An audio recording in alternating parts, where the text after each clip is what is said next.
Hello to all, myself Dr. Richa Mahajan, and in this video we are going to discuss about the anatomy of the cartilage.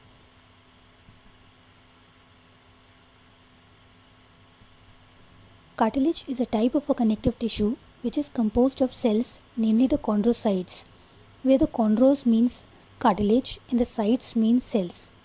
And it also contains the fibers which are the collagen or the elastin fibers, and these are all embedded in a firm or a gel-like matrix. So now talking about the characteristic features of the cartilage, the first point is that it has got no nerves. So it simply means that in case if there is any damage to the bone or to the muscles, you will get to know because it has got the nerves.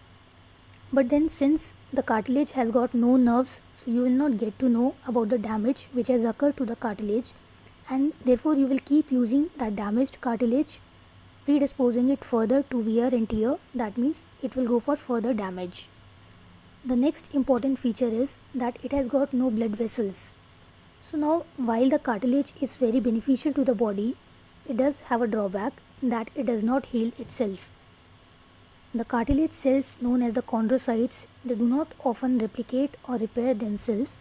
That means the damaged or the injured cartilage, it will not likely heal well without any kind of the medical intervention. And the last feature is when the cartilage calcifies, all the chondrocytes they die and the cartilage is replaced by a bone. So what are the functions of a cartilage? It helps in providing a stiff but somewhat flexible support to the body structures, and also it helps in reducing the friction between the body surfaces. That means it provides a cushion between the two bony surfaces, thereby preventing any kind of the friction or the rubbing between the two bony surfaces.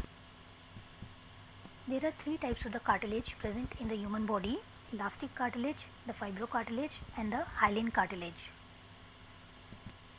So talking about the hyaline cartilage, it appears bluish white and translucent, or simply you can say transparent. There are a large number of evenly spread collagen fibers which are present in this, and its function is to provide smooth surfaces, enabling the tissues to move or slide easily over each other, that is, facilitating the smooth movements at the joint. It has got a tendency to calcify after 40 years of age. These are commonly found at the bone surfaces of the joints, then between the ribs and the sternum, and the parts of the nasal septum. Next is the fibrocartilage, which is also called as the fibrous cartilage. So they are white and opaque due to the abundance of the dense collagen fibers. And the function of the fibrocartilage is that whenever it is subjected to great amount of the pressure, then it resists the shock and it has a high resistance to all the compressive forces which are applied to it. This type of the cartilage is commonly found in the structures like the intervertebral disc, which is present between the vertebrae.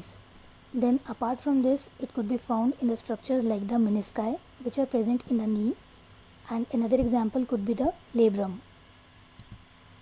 Next is the elastic cartilage. So they are rich in the elastic fibers, and therefore they are more pliable. And the function of the elastic cartilage is to provide the strength and the elasticity, and therefore it helps in maintaining the shape of the certain structures. So this type of the cartilage is found in the external ear, that means pinna, and another example is the larynx. So this was all about the anatomy of the cartilage in brief, and thank you for watching the video.